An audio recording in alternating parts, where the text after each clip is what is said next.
뉴스에 시작합니다. 저는 동정민입니다. 총선이 40일 앞으로 다가왔습니다. 서울, 호남, 50대 곳곳에서 여론이 출렁이고 있습니다. 선거 때마다 표심이 확확 바뀌는 서울. 지난 총선 때 41대 8로 민주당에 힘을 실어줬었는데 오늘 국민의힘이 민주당을 17%포인트 차 크게 앞서는 서울 지지율 조사 결과가 나왔습니다. 총선 40일을 앞둔 현재 표심, 민심을 오늘 집중 분석해드리겠습니다. 먼저 전민영 기자입니다. 지난 총선 49석 중 41석을 확보하며 서울에서 압승한 더불어민주당. 오늘 발표된 여론조사에선 오차 범위를 한참 벗어난 수치로 국민의힘에 뒤처지고 있습니다. 한국갤럽이 서울 시민들에게 지지 정당을 물었더니 민주당이 26%, 국민의힘이 43%로 17%포인트 지는 걸로 나타났습니다. 일주일 만에 격차가 크게 벌어졌습니다. 또 다른 여론조사에서도 국민의힘이 43%, 민주당이 33%로 오차 범위를 벗어난 차이가 났습니다. 서울 표심은 지난 대선 때도 승패를 갈랐는데 당시에도 박빙 승부였습니다. 25개 구 중 절반이 넘는 13개 구에서 후보 간 격차가 5%포인트 미만인 박빙 승부가 벌어졌고 4.83%포인트 차로 윤석열 대통령이 앞섰습니다. 국민의힘은 이 기세를 몰아 서울에서 과반 24석 이상 당선을 목표로 하고 있습니다. 민주당은 공천 국면에서 계파 갈등이 부각된 탓에 주춤하고 있지만 현역 경쟁력을 앞세우면 서울에서 30석 이상은 지킬 수 있다고 자신하고 있습니다. 민주당 서울 지역 의원들은 지난번처럼 압승은 힘들다고 보고 당보다 인물을 내세운 유세 전략을 준비하겠다는 움직임도 보입니다. 채널A 뉴스 전민영입니다. 서울을 놓치면 일당이 쉽지 않다는 건 누구보다 여야가 잘 알고 있습니다. 벌써 서울 48개 지역구 중 절반 이상인 27곳의 대진표가 완성됐습니다. 서울 마포 갑 국민의힘 조정훈, 민주당 이지은 대결이 성사됐습니다. 안보경 기자입니다. 조정훈 국민의힘 의원이 신재호 전 의원과의 경선에서 승리하며 서울 마포갑에서 현역 노웅래 의원 대신 민주당 공천을 받은 영입인사 이지은 전 총경과 맞붙게 됐습니다. 은평갑에서는 홍인정 전 당협위원장이 본선행을 확정지으며 현역 박주민 민주당 의원과 대결합니다. 서울 지역 48개 지역구 가운데 절반 이상인 27곳의 대진표가 확정되며 공천 속도가 붙고 있습니다. 최대 승부처인 만큼 여야 모두 빨리 선거전을 펼칠 수 있도록 공천에 속도를 내고 있습니다. 서울 중 최대 격전지가 될 한강벨트는 9개 중 5곳이 짜여졌습니다. 중성동갑 전현희 전 국민권익위원장과 윤희숙 전 국민의힘 의원, 광진을 고민정 의원과 오신환 전 의원, 그리고 마포을 정청래 의원과 함은경 후보가 맞붙습니다. 국민의힘은 4년 동안 꾸준히 지역 텃밭을 닦은 후보들을 대거 공천하며 서력전을 벼르고 있습니다. 국민의힘 관계자는 한동훈 비대위원장이 이들 후보와 곳곳을 누비며 바람을 일으킬 것이라고 밝혔습니다. 민주당은 현역 의원 외에도 윤석열 정권에 맞섰던 영입 인사들을 대거 배치했습니다. 민주당 관계자는 윤석열 정권 심판론에 불을 붙이고 새로운 정책 개발로 서울 표심을 잡겠다고 했습니다. 채널A 뉴스 안보겸입니다. 호남 민심도 요동치고 있습니다. 공천 갈등을 겪으며 민주당 호남 지지율은 떨어지고 있는데 그렇다고 그 표가 제3지대로 바로 가진 않고 있습니다. 민주당은 호남에서 경쟁력 있는 현역, 올드보이 등을 모두 투입하고 있습니다. 우영기 기자입니다. 박지원 전 국정원장, 정동영 전 통일부 장관 등 호남 올드보이들이 더불어민주당 경선 티켓을 따냈습니다. 박 전 원장은 전남 해남완도 진도에서 현역 윤재갑 의원과 정 전 장관은 전북 전주병에서 현역 김성주 의원과 2인 경선을 치릅니다. 저는 올드보이가 아니고 스마트보이고 영보입니다. 윤석열, 김건희 검찰 정권에 대해서 투쟁을 했고 또 이재명 대표를 중심으로 뭉치자 역사를 해왔기 때문에 최근 호남 지역 민주당 지지율은 하락세를 보이고 있습니다. 오늘 발표된 한국갤럽 여론조사에서 민주당의 호남 지지율은 53%, 지난주와 비교해 14%포인트 급락했습니다. 최근 공천 파동으로 지지세가 샜던 호남 민심의 실망이 커졌다는 분석입니다. 민주당에서는 호남 지지율 하락이 수도권이나 접전 지역의 호남 향후의 표심까지 영향을 미친다며 예의주시하는 분위기입니다. 제3지대는 호남 틈새 공략에 적극적으로 나서고 있습니다. 모레 창당대회를 여는 조국혁신당은 당색을 광주의 하늘을 상징하는 트루블루로 정했습니다. 광주 전라 지역에서 조국혁신당의 비례후보 지지율은 14%로 민주당 비례연합정당 다음으로 높았습니다. 새로운 미래 이낙연 공동대표도 모레 광주에서 출마 기자회견을 하며 본격적인 호남 공략에 나설 계획. 새로운 미래 관계자는 광주 8곳 지역구에 모두 후보를 낼 것이라고 말했습니다. 채널A 뉴스 우현기입니다. 네, 한기자 정치부 유승진 기자 나와 있습니다. 호남, 서울 50대가 요동을 쳐요. 요동치는 이유 답을 주시죠. 네, 제가 여러 전문가 그리고 또 여야 취재를 한번 해봤습니다. 민주당의 공천 갈등이 가장 큰 이유입니다. 민주당 호남 지지율을 다시 한번 보면요. 60%대를 유지했던 지지율이 이번 주 53%로 떨어졌습니다. 전문가들은 이재명 대표의 사천 논란이 호남 민심에 악영향을 줬다고 보더라고요. 호남 유권자들은 명분을 중요시 여기는 경향이 있는데 사천 논란이 불거지면서 실망을 했고 여론에 반영됐다는 거죠. 선거를 40일 앞두고 일종의 호남발 경고장이 날아왔다는 겁니다. 또 경북 출신의 경기도에서 주로 활동을 해온 이 대표는 호남 지지 기반이 상대적으로 약하다는 점도 원인으로 꼽힙니다. 자, 그럼요. 서울 지지율이 요동치는 건 이것도 역시 공천 논란 때문입니까? 네, 영향이 있다고 봐야 할 것 같습니다. 보시는 것처럼요. 2월 한 달 서울 정당 지지율 민주당이 떨어지는 추세입니다. 30% 안팎을 유지하다 이번 주 26%로 떨어졌죠. 민주당 내에서도 서울 위기론이 대두되고 있는데요. 서울 서초을에 출마하는 홍익표 원내대표가 최근 싱크탱크인 민주연구원에 서울만 따로 여론조사를 돌려달라고 요청했을 정도입니다. 호남에서의 민심 이탈이 서울에도 영향을 미쳤다는 분석도 나옵니다. 그러니까 호남 출신인 서울 유권자들의 공천 불만 여론이 서울 민심에도 반영된다는 건데요. 하지만 정치학자들은 이전보다는 서울과 호남 간 연결고리가 약해졌고 오히려 서울은 정책, 이슈에 더 영향을 많이 받는 특성이 있다 이렇게 말하더라고요. 아, 그래요? 그러면 서울 민심에 영향을 줄 정책이나 이슈는 뭐가 있을까요? 사실 정당 지지율 조사에서 왜 특정 정당을 지지하냐 이건 묻지 않기 때문에 콕 집어서 말하기는 사실 어렵습니다. 하지만 오늘 발표된 대통령 지지율에서 그 유추가 가능한데요. 국민의힘 서울 지지율과 또 대통령의 서울 지지율 보시는 것처럼 동반 상승했거든요. 특히 서울에서 대통령 지지율이 일주일 만에 10%포인트 올랐습니다. 자, 그럼 이 대통령 지지율은 왜 올랐을까요? 이유를 물어보니 가장 큰 이유로 의대 정원 확대가 꼽혔습니다. 최근 이 뜨거운 이 이슈가 서울 민심에 긍정적인 영향을 준 걸로 볼 수 있는 거죠. 반면 공천 갈등을 수습하느라 바빴던 민주당 이슈를 주도하지 못하고 상대적으로 고전했다는 게 전문가들의 평가입니다. 공천 잡음이 부각되는 동안 이를 상쇄할 만한 민주당만의 콘텐츠가 없었다는 거죠. 자, 총선 이제 딱 40일 남았거든요. 지금 민심 어떻게 봐야 됩니까? 네, 전문가들은 이 선거를 40일 앞둔 이 시기를 중간 평가 기간으로 보고 있습니다. 선거 승리를 위해서 중요한 세 가지를 구도, 정책, 인물 이렇게 꼽더라고요. 구도는 여전히 현 권력을 심판하자고 주장하고 있는 민주당이 유리하고요. 그런데 민주당이 이 정책과 인물 면에서 두각을 드러내지 못하고 있다고 평가를 했습니다. 민주당 주도 정책이 잘 안 보이고 인물 면에서도 공천 갈등이 악재로 작용하고 있다는 거죠. 자, 그럼 남은 선거 40일 무엇이 중요해요?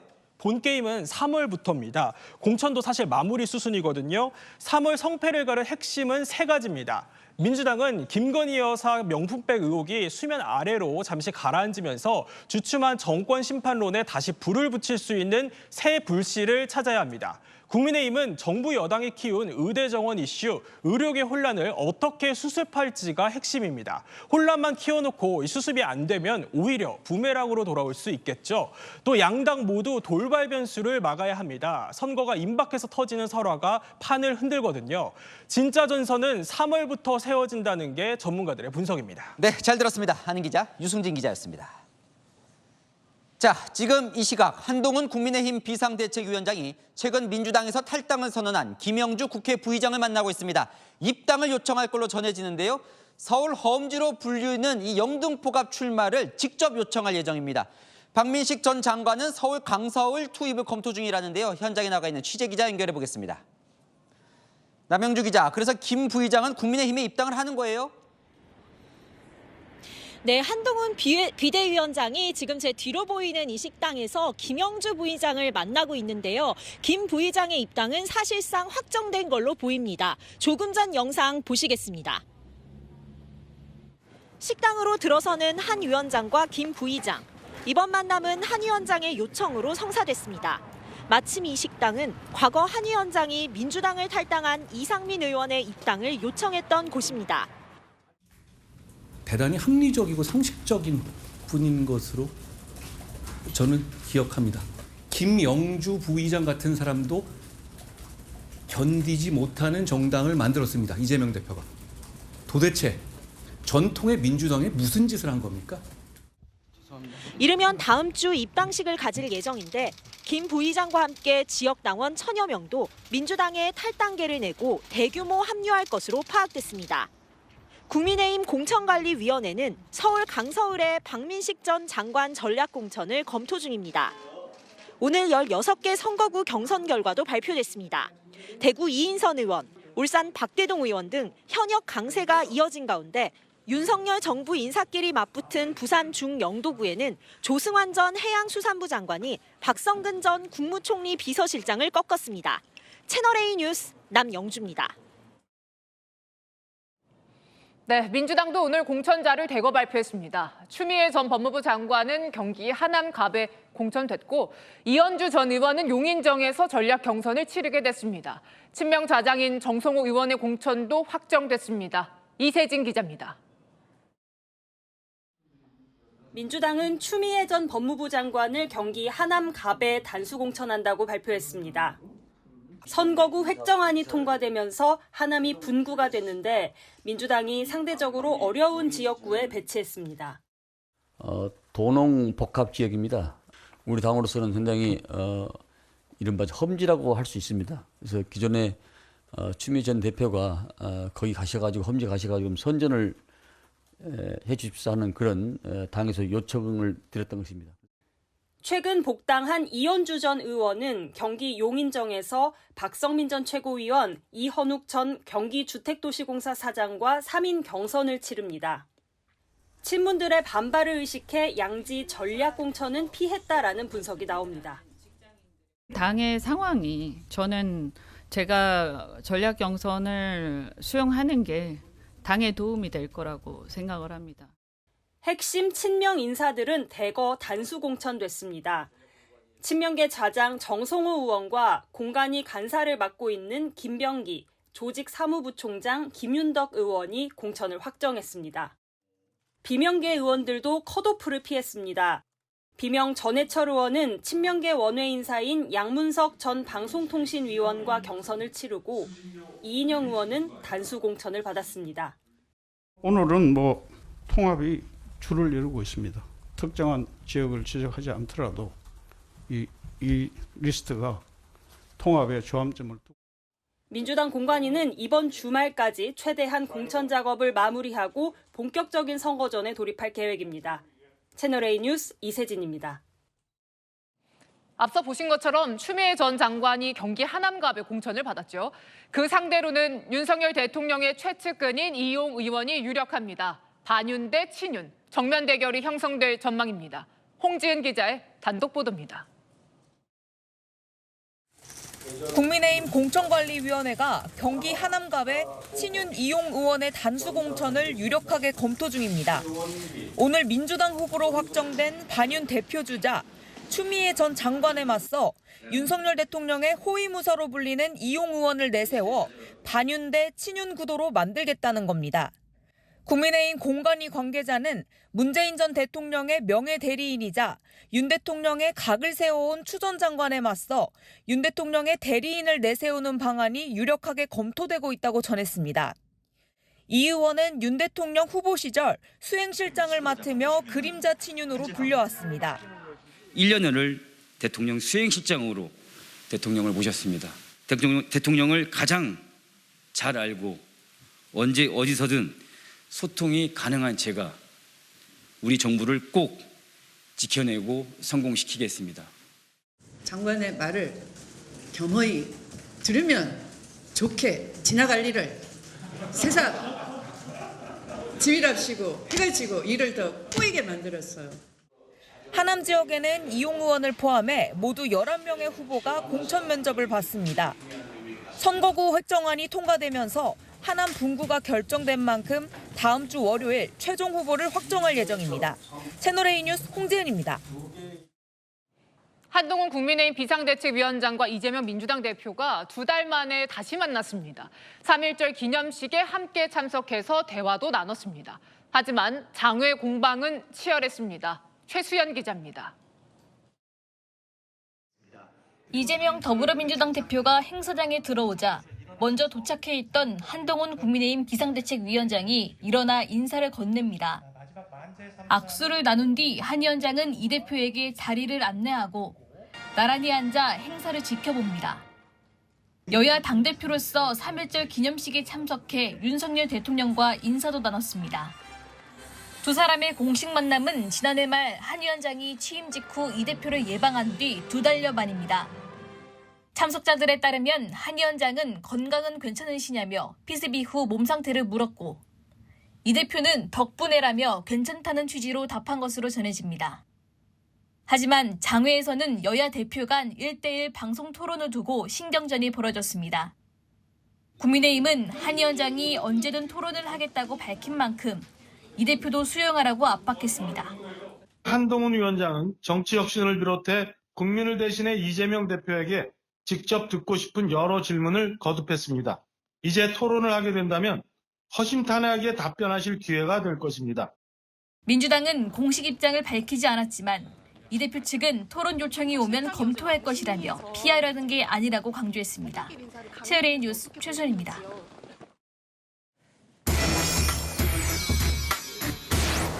네, 아는 기자 정치부 김유빈 기자 나와 있습니다.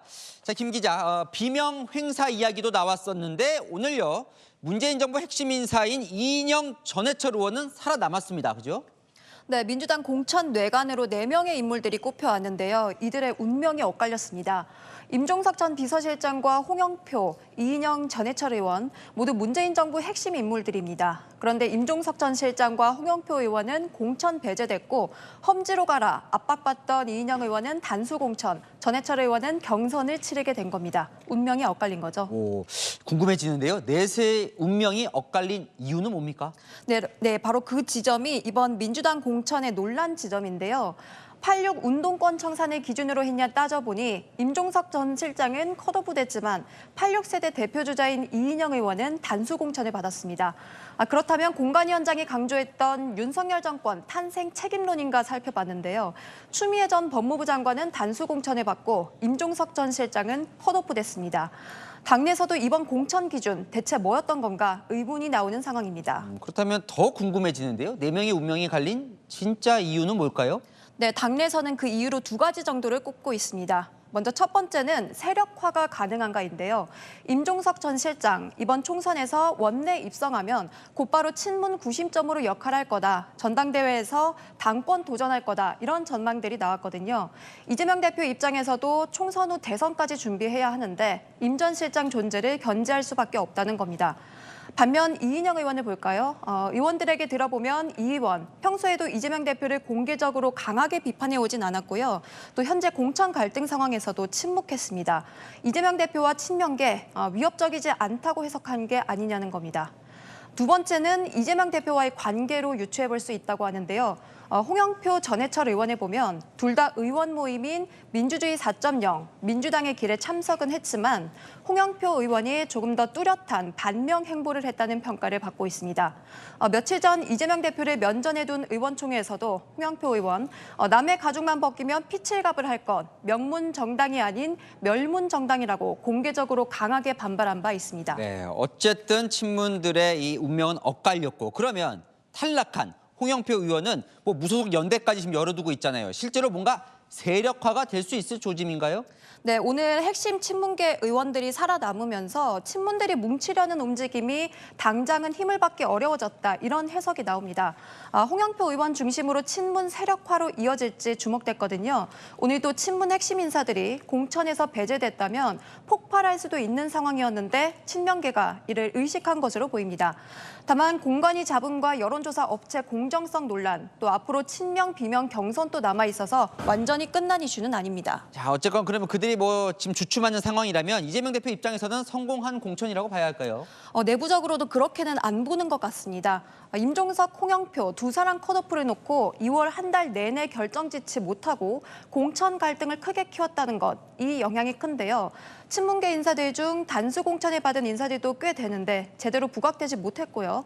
오히려 명문 갈등, 충돌 프레임만 커졌고 당 지지율만 떨어졌다는 거죠. 친명계 한 관계자는 지도부의 전략 부재 때문에 잃지 않아도 되는 점수를 잃고 말았다고 밝히기도 했습니다. 자, 점수를 잃었어요. 그럼 만회를 해야죠. 어떤 전략을 세울까요? 네, 공관위는 이번 주 일요일까지 최대한 공천을 마무리하겠다는 계획입니다. 속도전으로 공천 국면 끝내고요. 선거운동 국면, 정권 심판론 다시 불붙이며 민생 이슈를 주도하겠다고 합니다. 네, 잘 들었습니다. 아는 기자 김유빈 기자였습니다. 자, 오늘은 3.1절입니다. 윤석열 대통령이 이 3.1절 기념사에서 독립운동과 재평가를 언급했습니다. 3.1운동, 독립, 이후 건국, 통일까지 관통하는 이념은 자유라며 이승만 전 대통령을 부각했습니다. 송찬욱 기자입니다. 국민 여러분, 저는 오늘 이 자리에서 우리 독립운동의 역사를 함께 돌아보았으면 합니다. 윤석열 대통령이 3.1절 기념사에서 독립운동과 재평가를 화두로 꺼냈습니다. 외교 독립운동을 강조하며 사실상 이승만 전 대통령을 높이 평가했습니다. 세계 각국에서 외교 독립운동에 나선 선각자들도 있었습니다. 저는 이 모든 독립운동의 가치가 합당한 평가를 받아야 하고 그 역사가 대대손손 올바르게 전해져야 한다고 믿습니다. 어느 누구도 역사를 독점할 수 없으며 대통령실 관계자는 지난 정부에서 무장 독립운동을 강조하면서 나머지는 친일로 몰고 갔다며 균형 잡힌 시각이 필요하다는 것이라고 설명했습니다. 한일 관계에 대해 아픈 과거를 딛고 새 세상을 향해 함께 나아가고 있다며 긍정적으로 평가했는데 이재명 민주당 대표는 비판했습니다. 우리의 국민들을 살해하고 탄압하고 수탈했던 것은 명백한 역사입니다. 그리고 그 역사는 아직도 진행형입니다. 윤 대통령은 오늘 자유를 누리는 통일도 강조했습니다. 3.1운동부터 독립, 건국, 통일까지 관통하는 이념은 자유라고 대통령실은 설명했습니다. 채널A 뉴스 송찬욱입니다.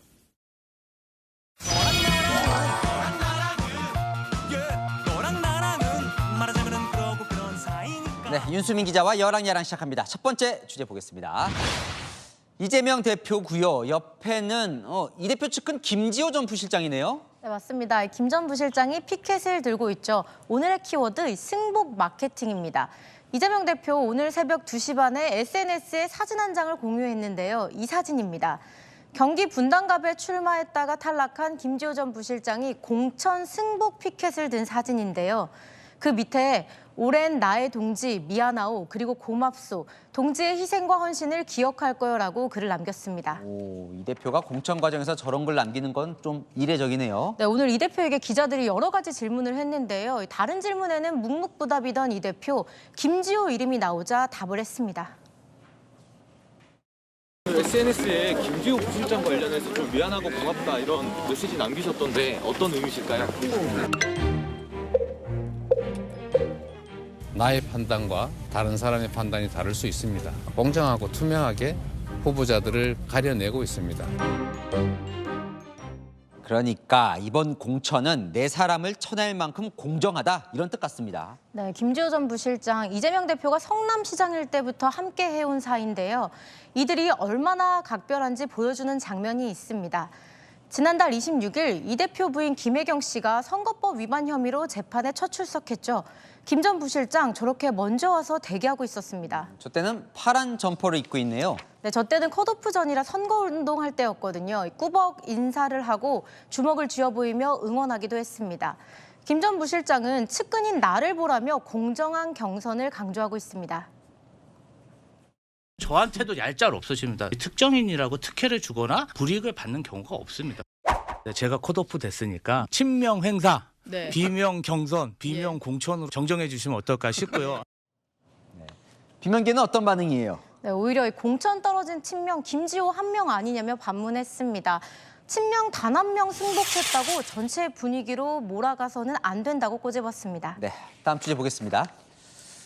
네, 조국 전 장관 대입 기회균등이요. 입시는 조 전 장관에게 좀 예민한 단어 같은데요.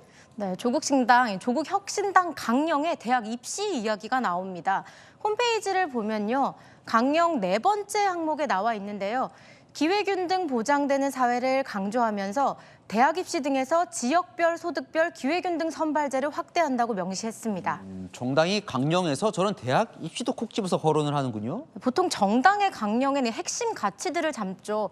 민주당은 민주주의 정신 계승, 국민의힘은 자유와 인권 보장 등을 강령으로 삼고 있는데요. 대학 입시를 넣은 경우는 사실 찾아보기 힘들죠. 네. 조금 더 눈에 띄는 건 어쨌든 조국 전 장관이 자녀 입시 비리 혐의로 재판 중이잖아요. 네, 1심과 2심 모두 실형을 선고받았죠. 하지만 조 전 장관 계속 억울함을 호소하고 있습니다. 제 딸이 문제 논문 덕분에 대학 또는 대학원에 부정 입학했다는 의혹은 명백한 가짜 뉴스입니다.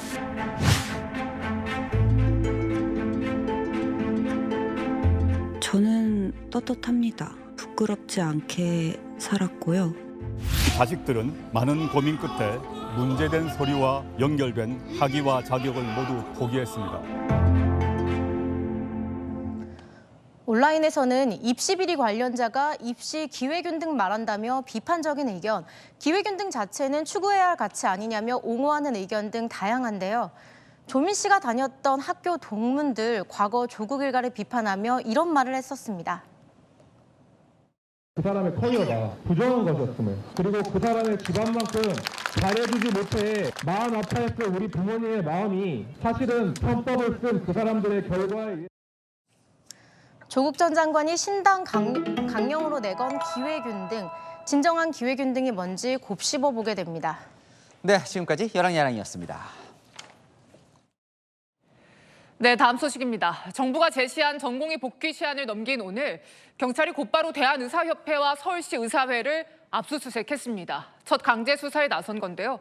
정부는 전공의 13명 업무 개시 명령을 공시 송달하면서 압박 수위를 높였습니다. 먼저 박자한 기자입니다.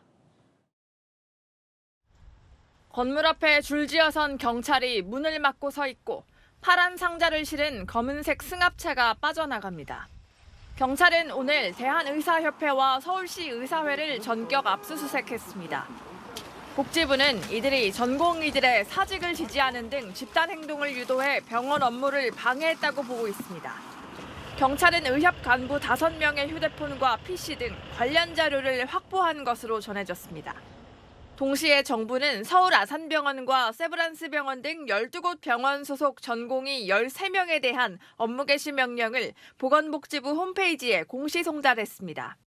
휴대전화를 바꾸고 명령서 방문 수령도 거부하자 공개적으로 알린 것으로 오늘부터 효력이 발생합니다. 불복 시엔 최소 3개월 면허 정지와 기소 등 사법 처리가 불가피합니다. 정부의 전방위 압박에 의사협회는 강하게 반발했습니다. 정부의 황당한 행태에 의사들은 분노를 금할 길이 없습니다. 이제 우리는 더 이상 물러설 곳이 없는 낭떠러지 앞에 서 있습니다. 3월 3일 여의도로 모여주십시오.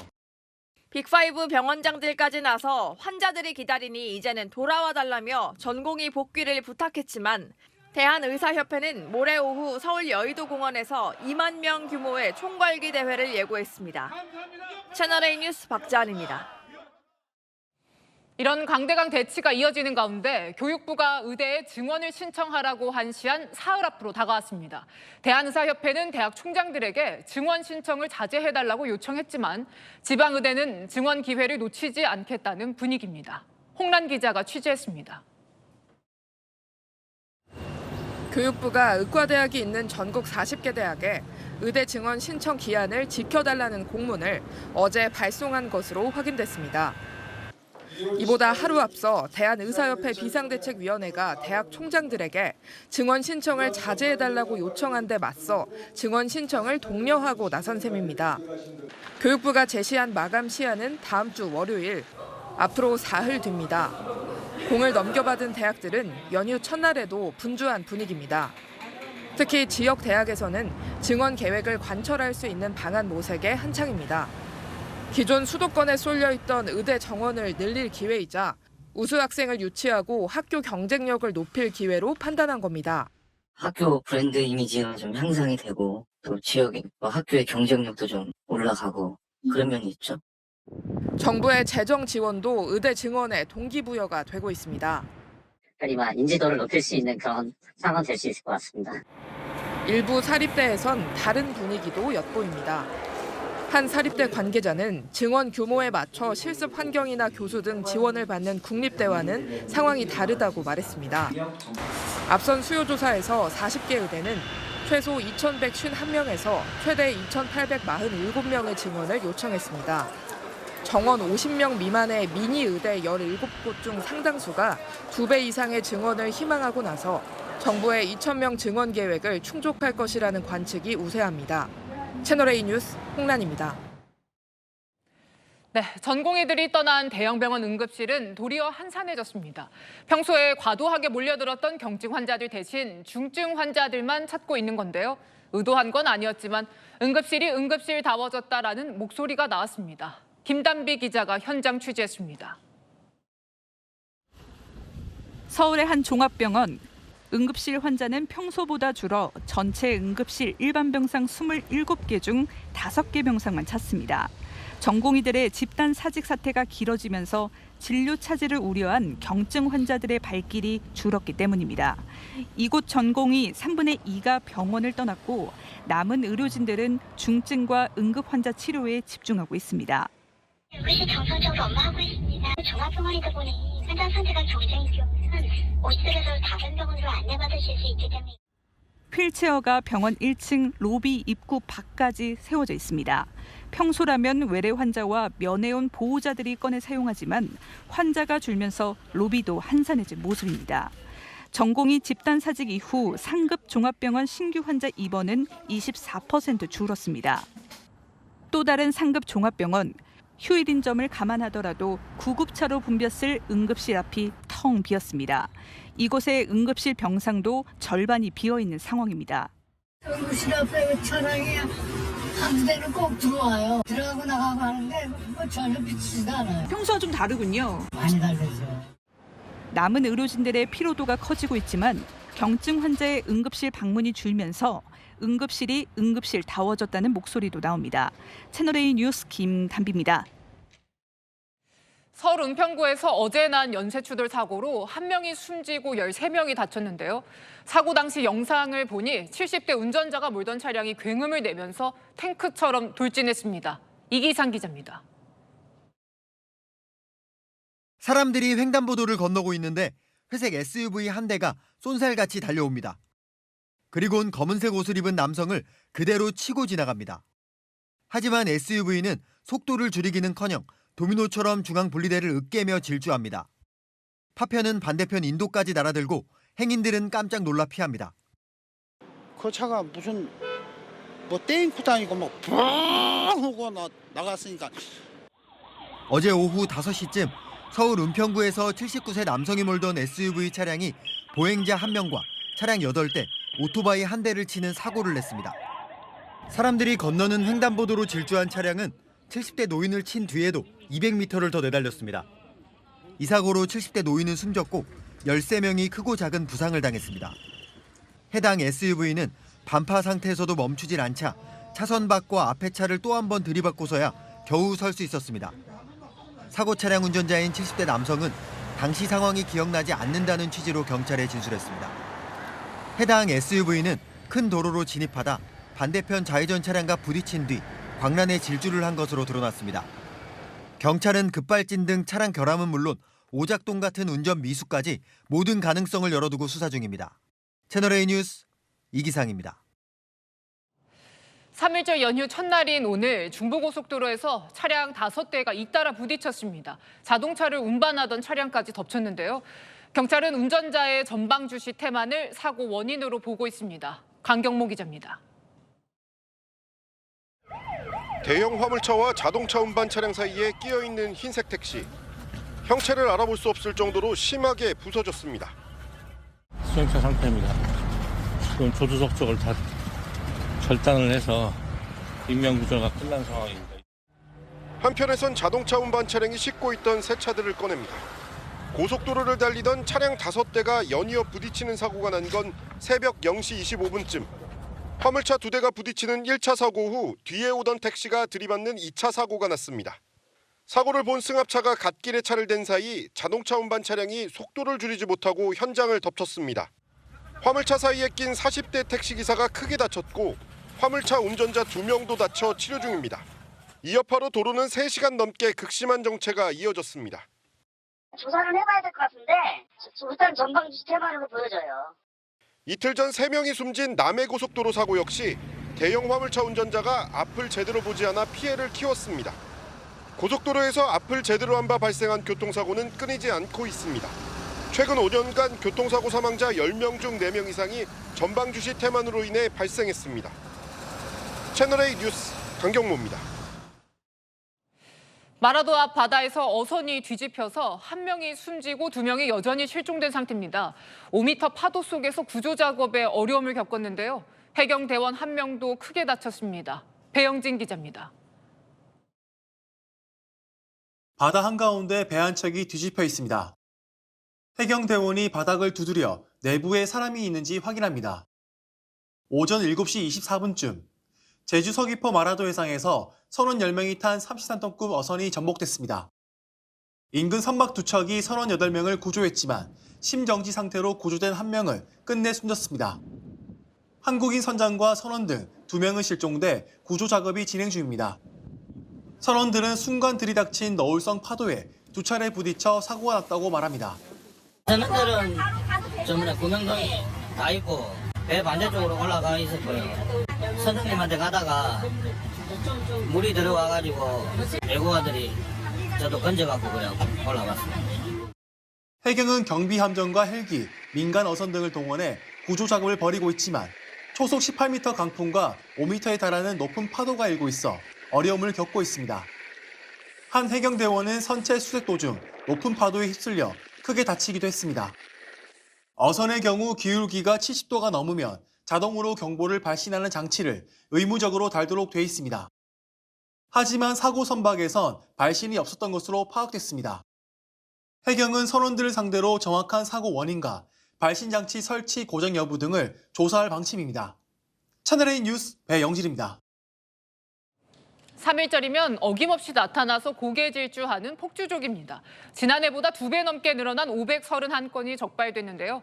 경찰 단속을 비웃듯 모자이크 되냐라면서 되묻는 폭주족도 있었습니다. 이세하 기자입니다. 오늘 새벽 3시께 충남 아산시 폭주족 단속 현장입니다. 앳된 얼굴에 오토바이 탑승자가 헬멧 없이 타다 걸렸는데 영상을 찍는 경찰에게 오히려 되묻습니다. 또 다른 오토바이는 경찰을 놀리듯 불빛을 훤히 밝히며 보란 듯 신호 위반을 합니다. 이 오토바이 탑승자는 불법 부착물을 붙인 혐의로 단속에 걸렸습니다. 경찰은 어젯밤부터 오늘 새벽까지 전국 18개 지역에서 오토바이 폭주족 특별 단속을 벌였습니다. 밤새 적발한 위법 행위만 531건으로 지난해보다 2배 이상 늘었습니다. 코로나 때 많이 죽었다가 작년부터 이제 다시 예전처럼 전국적으로 저희가 이제 뭐 또 단속 계획도 서로 공유하고 이렇게 하고 있습니다. 적발된 위법 행위는 오토바이 불법 개조부터 난폭 운전까지 다양합니다. 음주 상태이거나 무면허 운전인 경우도 있었습니다. 단속에는 휴대용 캠코더와 블랙박스도 동원됐는데 경찰은 자료를 분석해 현장에서 도망간 폭주족을 추가로 검거할 방침입니다. 채널A 뉴스 이세아입니다. 이스라엘군과 하마스 사이에 진행 중이던 휴전 협상에 악재가 터졌습니다. 가자 지구에서 민간인 100여 명이 숨지는 참사가 벌어졌는데요. 팔레스타인 측은 이스라엘군이 구호품을 받으려던 민간인들을 향해 무차별 총격을 가했다고 주장했습니다. 정다은 기자입니다. 차량 행렬을 향해 수많은 인파가 달려듭니다. 순식간에 차량을 에워싸더니 앞다퉈 올라타기 시작합니다.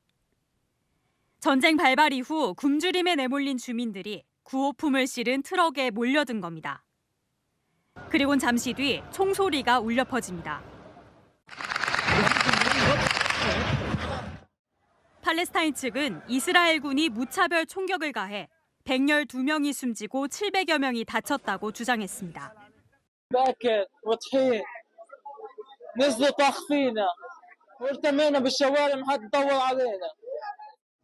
팔레스타인 측은 추악한 학살이라면서 이스라엘을 맹비난했습니다. Dozens of them have bullets in their heads. It was intentionally targeting and killing. 반면 이스라엘군은 몰려드는 인파의 위협을 느껴 경고 사격을 했을 뿐 군중을 향해 총을 쏘지 않았다고 반박했습니다. 오히려 사상자 대다수는 압사당했거나 트럭에 치여 숨졌다고 주장했습니다. Thousands of Gazans dispersed upon the trucks. Some began violently pushing and even trampling other Gazans to death, looting the humanitarian supplies. 지난해 전쟁 발발 이후 가장 많은 사망자가 발생한 이번 참사에 유엔 등 국제사회는 규탄의 목소리를 냈습니다. 하마스는 현재 진행 중인 휴전 협상도 결렬될 수 있다고 경고했습니다. 채널A 뉴스 정다은입니다. 중국에 만들어진 운동장입니다. 아찔하지요? 무려 상공 200m에 떠 있는데 이 절벽과 절벽 사이를 연결해서 만들었다네요. 안전할까요? 베이징 이윤상 특파원입니다. 운동장에서 점프를 하거나 뛰고 공놀이를 하는 아이들. 그런데 땅이 아니라 공중에 떠 있는 운동장입니다. 아래가 훤히 내려다 보이는 그물망이 낭떠러지 사이에 매달려 있습니다. 지난해 중국 저장성에서 문을 연 놀이시설 하늘 위의 마법 그물입니다. 지상에서 200m 높이에 아슬아슬 떠 있는 이 운동장은 절벽과 절벽 사이에 줄을 걸고 초대형 그물을 설치해 만들었습니다. 1600제곱미터, 무려 500평 크기로 세계 최대 규모의 공중 그물망 놀이시설로 인증받았습니다. 한 번에 50명까지만 이용이 가능하고 체중 90kg 이하인 사람만 입장할 수 있습니다. 라이터나 칼은 휴대할 수 없습니다. 업체 측은 그물망이 두 겹으로 만들어졌고 그물 상태를 매일 점검한다며 안전성을 자신합니다. 하지만 예상치 못한 자연재해나 누군가 사고를 일으킬 경우 사실상 탈출 방법이 없다며 안전성을 지적하는 목소리가 적지 않습니다. 업체 측의 자신감과 달리 온라인에선 날카로운 물건이나 라이터를 몰래 숨겨 들어가거나 갑작스런 강풍에 취약할 수 있다는 우려가 끊이지 않습니다. 베이징에서 채널A 뉴스 이윤상입니다. 콜롬비아에서 관광용 헬기가 이륙하자마자 추락했는데요. 탑승자 전원 생존했습니다. 어떻게 가능했을까요? 김용선 기자입니다. 건물 옥상에서 하늘 위로 이륙하는 헬기. 공중에 뜨자마자 갑자기 균형을 잃고 빙글빙글 돌더니 이내 아래로 곤두박질칩니다.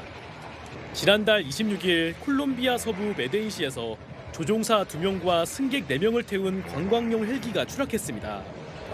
통제 불능 상태로 급강하했지만 다행히 건물 외벽과 전신주 기둥 사이에 헬기가 끼어 추가 사고를 막았습니다.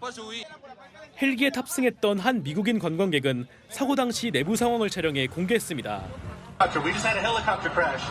I mean, Luisa and I are here. Everybody's alive, but we're stuck in between a telephone pole. Thank God. I love you, Dad. I just want to let you know that I love you. 1시간 반에 걸친 구조 작업 끝에 탑승자들은 모두 무사히 구출됐습니다. 시뻘건 화염이 건물 전체를 뒤덮었습니다. 현지 시각 어젯밤 방글라데시 수도 다카시의 한 6층짜리 쇼핑몰에서 화재가 발생했습니다. 1층 식당에서 시작한 불길이 순식간에 건물을 집어삼키면서 현재까지 43명이 숨졌고 22명이 중상을 입었습니다. উপরে নিচে দেন আমিও কিচেনের ভিতর দিয়ে আমার স্টেট রুমের গ্রিল ভেঙে আমি 2 তলা থেকে এক তলা যে লাফ দিয়ে আমি নিজের সেভ করছি। 소방당국은 건물 곳곳에 위험하게 놓여 있던 가스통이 화재를 키운 것으로 보인다며 정확한 사고 원인을 조사 중입니다. 채널A 뉴스 김용성입니다. 북한 김정은 위원장 주변에서 이런 차들이 노출됐습니다. 독일제 마이바흐, 일본제 렉서스, 미국제 포드.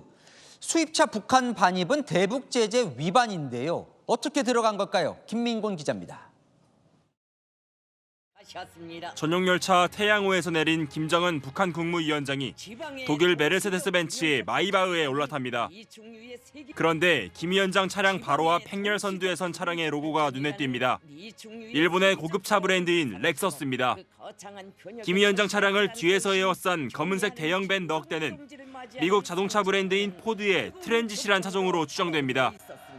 북한이 그제 한 공장 착공식으로 이동하던 김 위원장의 모습을 보도하면서 수입차를 줄줄이 노출했습니다. 김 위원장이 탄 벤츠는 국내 출고가만 최소 2억 6천만 원. 경우에 쓰인 수입차들도 대당 1억 원 안팎의 고가 차량입니다. 최근 들어 북한은 김 위원장이나 주요 간부들이 수입차를 타는 모습을 종종 공개해왔지만 이번처럼 한꺼번에 대량으로 노출한 건 이례적입니다. 유엔 제재로 북한 반입이 금지된 수입차를 보란듯 공개하면서 제재 우회가 가능하다는 걸 보여주려는 의도로 풀이됩니다. 포드는 미국 브랜드이기 때문에 미국이 그 제재에 대한 유용성이 없다라는 것을 연출하고 있다. 포드는 북한에 제품을 제공한 적 없다고 밝혔습니다.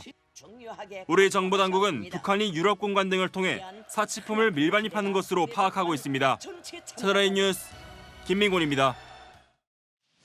우리 공군 4세대 주력 전투기 F-15입니다. 저희 이솔 기자가 직접 이 전투기 조종석에 탑승해서 공군 조종사들과 같은 비행 적응 훈련을 받았는데요. 이 10초 만에 정신을 잃을 정도로 중력을 견디는 게 힘들었다고 합니다. 함께 보시겠습니다. 마하 2, 시속 2,500km로 하늘을 질주하는 공군 전투기. 엄청난 속도로 비행하는 조종사들은 순간적으로 몸무게의 6배에 달하는 중력에 짓눌립니다. 중력의 6배 압력을 20초 동안 버텨야 합니다. 이 과정을 통과해야 전투기 탑승 자격이 주어집니다. 우리 공군의 4세대 주력 전투기인 F-15K 조종석과 똑같이 설계된 훈련 장비에 탑승하자 머릿속이 새하얘지고 압박감에 잡고 있던 조종관마저 놓칩니다. 트리거를 놓쳤어요. 그래서 시작을 안 하고 있습니다. 놓치면 안 돼요. 네네. 다시 방아쇠를 당기자 순식간에 치솟는 중력에 얼굴이 일그러집니다. 호흡하세요, 호흡하세요. 호흡 계속 하셔야 돼요. 특수호흡법으로 숨을 쉬며 입을 악물어 보지만 곧 시야가 흐려지고 몸에 힘이 빠집니다. 10초 만에 의식을 잃었습니다. 괜찮으신가요? 네, 우리 10초의 지압 빠졌거든요. 지상 7,620m, 에베레스트산 높이로 설정된 저압실 훈련에선 저산소증 증상으로 간단한 받아쓰기조차 어려워집니다. 비상 상황 탈출 시 받게 되는 강한 물리적 충격과 착시 등 여러 신체 한계를 극복해야 전투기를 몰 수 있는 자격이 생깁니다. 중력의 영향을 크게 받는 그런 기동을 수행해야 되기 때문에 극한의 비행 환경에 적응하기 위한 훈련을 주기적으로 실시하고 있습니다. 채널A 뉴스 이솔입니다. 서울 강남의 한 백화점의 샤넬 매장이 문을 닫았습니다. 알고 보니 다른 명품 브랜드인 구찌의 팝업 스토어가 매장을 가린다는 이유였습니다. 무슨 일이 있던 건지 광민경 기자가 현장 취재했습니다. 서울 강남의 한 백화점 명품관 1층. 굳게 닫힌 샤넬 매장 문에 한시적으로 운영을 중지한다는 안내문이 붙어 있습니다. 언제 다시 여나요? 샤넬 매장이 지난달 28일부터 이례적으로 문을 닫은 건 코앞에 들어선 구찌 팝업 스토어에 가려 매장이 잘 보이지 않는다는 불만 때문입니다. 백화점 측에 항의하다가 아예 영업을 중단한 겁니다. 소비자들은 당황스럽습니다. 근데 이게 어떤 공지사항도 없이 문을 닫았다? 그러면은 소비자를 기만하나? 약간 책임감 없는 행동이라고 생각해요. 업계에서는 브랜드 영향력을 등에 업은 샤넬이 백화점도 납작 엎드리게 하려는 배짱 영업을 하고 있다는 반응이 나옵니다. 명품은 백화점에서 모시기 경쟁을 할 만큼 입점 협상 과정에서 우위를 점하기 때문입니다. 해당 백화점 측은 입장차가 있어 조율 중 영업 중단이 돼 당혹스럽다며 계속 협의 노력을 이어갈 것이라고 밝혔습니다. 채널A 뉴스 광민경입니다. 네, 스마트폰이 자유자재로 구부러지고 색깔이 바뀝니다. 미래형 스마트폰 경쟁, 정현우 기자가 보도합니다. 액정 화면이 U자로 구부러져 있습니다. 휴대전화로 쓰다 스마트워치로 손목에 감을 수 있는 스마트 밴드입니다. 스피커에 달린 액정은 춤추듯 구부러지고 펼쳐집니다. 삼성 디스플레이가 만든 벤더블 디스플레이입니다. 모토로라도 팔찌처럼 차는 스마트폰을 선보였습니다. 중국 레노버에 인수된 뒤 침체기를 겪다 휘는 화면으로 승부수를 걸었습니다. 인간의 척추가 구부러지는 원리에서 착안해 개발했다는 설명입니다. 휴대전화에 충전 케이블을 꽂자 뒷판이 형형색색 바뀝니다. 중국 스마트폰 업체 인피닉스가 개발한 스마트폰입니다. 사용자가 원하는 대로 휴대전화 뒷판 색상을 바꿀 수 있습니다. 전자책 리더기처럼 전압에 따라 색 입자가 움직이도록 설계했습니다. 건전지 업체 에너자이저는 초대용량 배터리를 장착한 스마트폰을 선보였습니다. 1시간 30분 충전하면 닷새 넘게 통화할 수 있고 이용하지 않으면 석 달 동안 전원이 유지됩니다. 이번 MWC에선 삼성전자의 스마트 반지를 시작으로 각국 업체들이 미래 신기술 경쟁을 벌였습니다. 채널A 뉴스 정현우입니다. 네, 3일절인 오늘 일본 위스키를 할인 판매한 한 대형마트의 행사가 논란입니다. 한정 수량 판매에 새벽부터 사람이 몰리는 오픈런까지 벌어졌는데요. 송정현 기자가 취재했습니다. 서울 한 대형마트. 개장 시간 고객센터 앞에 긴 줄이 늘어섰습니다. 일본 위스키 할인 행사에 참여하기 위해서입니다. 오늘 어떤 거 사러 왔어요? 히비키 하쿠슈 야마자키 세트에 하나 아무거나 걸려요. 거의 절반 가격 60%? 국내에서 구하기 힘든 일본 위스키 3종이 이 매장에 25병 풀렸는데 새벽 오픈런까지 벌어졌습니다. 저쪽하고 5시 반?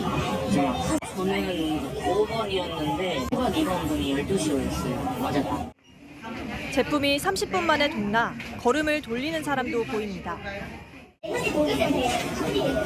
고객 센터는 여기가 끝인 거죠? 다른 데로. 이 대형마트는 오늘부터 사흘간 세계 각국 위스키 할인 행사를 여는데 일본 위스키는 3일절인 오늘만 한정 판매해 논란이 일었습니다. 온라인에는 사 먹는 건 자유지만 행사가 왜 하필 3일절이냐는 비판이 이어졌습니다. 해당 대형마트는 다른 세계 주류 할인 판매 행사도 함께 진행됐다고 해명했습니다. 채널A 뉴스 송정현입니다. 1919년 기미독립선언서가 낭독되고 만세운동이 시작된 곳 바로 서울 종로의 탑골공원입니다. 105년 전 그때처럼 모습을 되돌리는 작업이 오늘 시작됐습니다. 김민환 기자가 다녀왔습니다. 끈을 잡아당기자 콘크리트 기둥들이 쏟아집니다. 기미독립선언서가 대중 앞에서 처음 낭독된 3.1 운동의 성지인 탑골공원의 서쪽 담장이 오늘 철거됐습니다. 1890년대 서울 최초의 근대식 공원으로 조성될 당시엔 서문이 있던 자리입니다. 하지만 1967년 공원 절반 이상을 둘러싼 파고다 아케이드가 들어서며 원래 있던 서문은 철거됐습니다. 기미 독립운동의 산 역사 파고다 공원이 새로 단장됐습니다. 16년 뒤인 1983년 상가를 철거하며 서문이 있던 자리엔 지금의 콘크리트 담장이 둘러쳐졌습니다. 진짜 인위적이죠. 너무 혼이 안 느껴지죠. 예, 저도 역사에 관심 많은데 예, 좀 속상했어요. 서울 종로구는 콘크리트 담장 철거를 시작으로 옛 모습 복원에 나섰습니다. 약 21m 길이의 담장은 이렇게 허물어졌는데요. 앞으로 이곳에 대한 발굴 조사가 이루어질 예정입니다. 다시 우리의 얼과 맥을 오롯이 담아낸 제대로 된 시민공원을 반드시 돌려드리겠습니다. 종로구는 2달간의 발굴 조사를 통해 최초 서문이 있던 자리와 함께 공원의 원형을 파악할 계획입니다. 채널A 뉴스 김민환입니다. 네, 천연기념물인 큰 소쩍새입니다. 까치에 쫓기다가 서울 강남의 스포츠센터 유리문에 부딪혔는데요. 최재원 기자가 취재했습니다. 밖으로 나가려던 여성이 화들짝 놀라 뒷걸음질치며 입을 막습니다. 잠시 뒤 한 직원이 종이박스를 들고 가더니 무엇인가 담아옵니다. 그제 오후 2시쯤 강남 스포츠센터에 새 한 마리가 날아와 부딪혔다는 신고가 접수됐습니다. 이제 까치들한테 쫓겨서 저희 건물 쪽으로 들어오면서 자동문에 부딪혀가지고 이제 잠깐 기절해 있던, 작고 부리도 짧고 되게 귀엽게 생겨가지고. 서울시 야생동물센터로 옮겼는데 확인해보니 지난 1982년 천연기념물로 지정된 올빼미과 맹금류 큰 소쩍새였습니다.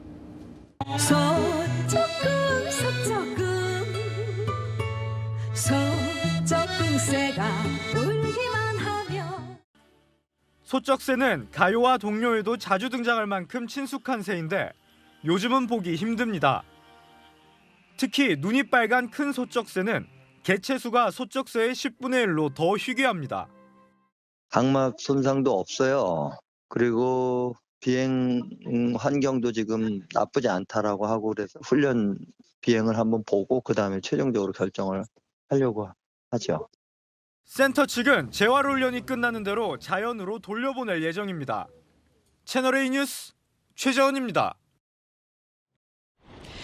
현재 서울 기온 영하 4.3도의 꽃샘추위에 이곳 한강에는 칼바람까지 매섭게 불고 있습니다. 제가 모자에 두꺼운 패딩까지 완전 무장했음에도 불구하고 계속해서 얼굴과 손과 발 모두 꽁꽁 얼어붙고 있는데요. 체감 추위는 영하 10도 안팎을 오가고 있습니다. 내일은 더 추워집니다.